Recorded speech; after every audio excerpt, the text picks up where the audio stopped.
Today's headline is Our Street Cries. The subheadline says, The few that remain to us of the past, street cries of former days and of today.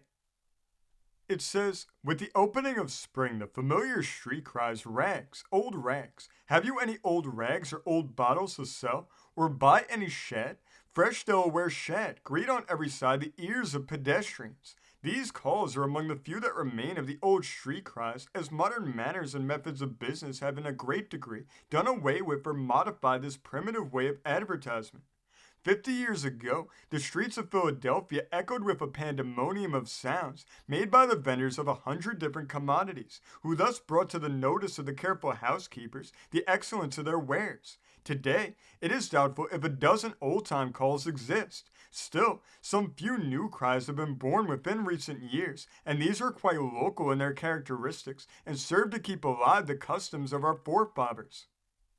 A mention of the Philadelphia Watchman carries us back to the time of William Penn and the foundation of the city. It was the watchman's duty to walk cautiously along the dimly lighted streets, carrying his flambeau and rattle in careful search of the midnight housebreaker or other disturbers of the peace. It was his duty also to cry the hour of the night, the state of the weather, and to arouse the community from slumber in case of a fire or riot. His usual cry was something like this: "Oh, past 3 o'clock, and all is well," or 11 o'clock and cloudy night. The old-time watchman is always associated with the corner watch box. It was in these cozy hexagonal-shaped retreats that the guardian of the night was supposed to make himself comfortable between watches, and where his paraphernalia, including a ladder and a torch for lighting the street lamps, was stored. The bellman, or finder of lost children and town crier, was another important personage in the community in former days. Like Mr. Bumble, he moved through the streets with a solemn step, duly impressed with his own importance, vigorously ringing a large bell.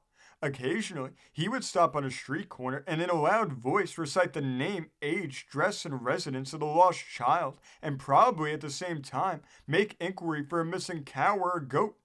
During his day, he was the great bugbear of the town, and children generally endeavored to arrive home in good time, fearing that otherwise the bellman would be placed upon their track. A well-known and peculiar street character 60-odd years ago was the Jersey man Jimmy Charcoal.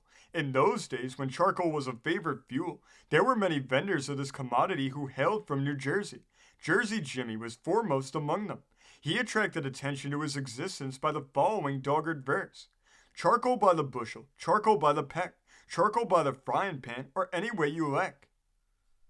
Jimmy Charcoal did a splendid business, for the housemaids were always visible and waiting as he passed by, for he was a pleasant fellow and a prime favorite with the women. When announcing his approach, however, he failed to confine his efforts to inoffensive doggerel, as he added thereto the dismal blast from a long tin horn. At last, this daily horn blowing became a nuisance and was prohibited by an ordinance of the city councils, which was principally adopted in consequence of the exertions of Paul Beck, a prominent citizen. But boldly defiant of the councils, Jimmy continued his melancholy blast, and he pertinently remarked, "How is anybody to know I am coming if I don't blow my horn?" The logic of this question did not appeal to the authorities, however, for Jimmy was arrested and given a pretty heavy fine.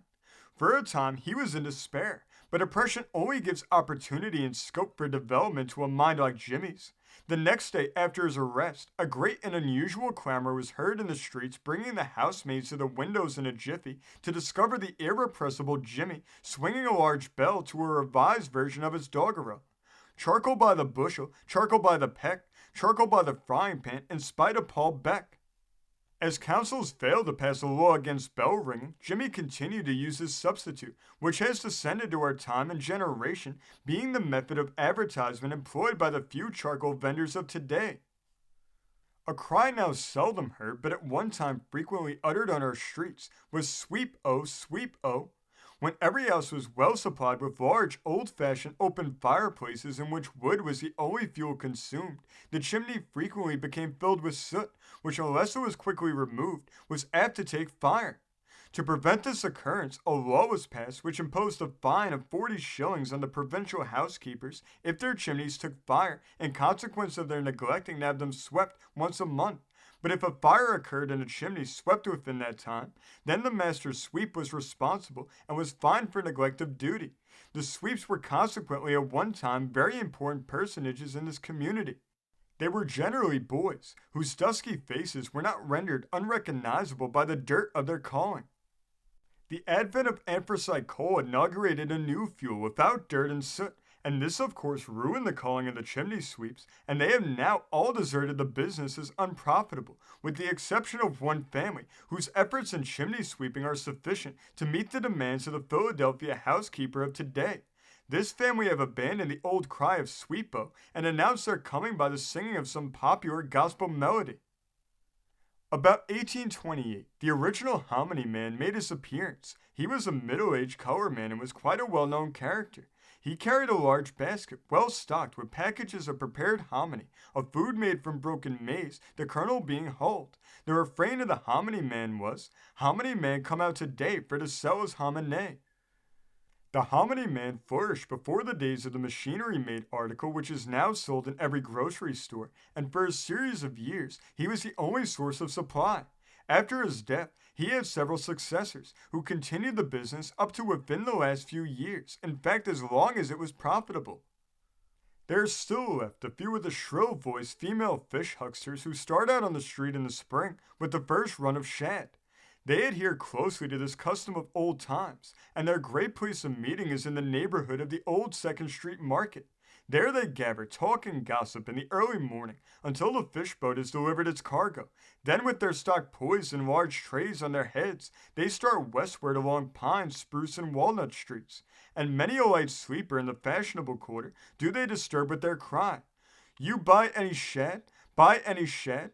Later in the year, their cry changes to, "You buy any perch? Buy any blackfish?" And still later on, the same voices may be recognized crying, "You buy any cherries? Or you buy any strawberries? And last of all, you buy any peaches?"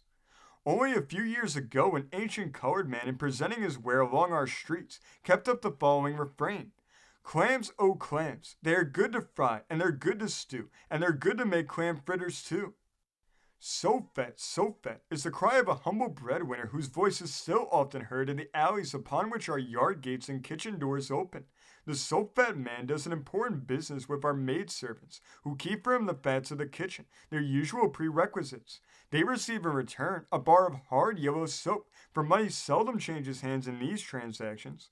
The majority of the cries of our hucksters are of quite modern manufacture, such as "Here they go," "Red ripe tomatoes," or "Here's your sweet mellow apples, 10 cents a half peck o," and they are usually called by such terrific yells as to cause the loitering stranger to take to his heels. There are many other cries besides those named. Some of them, like the cry "Split wood" or the "wood sawyer," are now forever stilled. Others that still linger with us are the cry of the muffin man, the sandman, "Sand, oh sand," the scissors grinder's call, and the cry of the old woman selling pepper pot, all hot with chicken in it. Also hot corn, hot sausages. Any old umbrellas or chairs to mend, and old clothes are street cries of foreign introduction. This story came from the great state of Pennsylvania, being reported in the Philadelphia Times of May 15, 1892. Thank you for joining us today. If you want to continue to uncover all of America's lost and forgotten history, then remember before you leave to hit the subscribe button, hit the notification bell, and remember to like and comment below. And we'll see you next time on Americana Archives.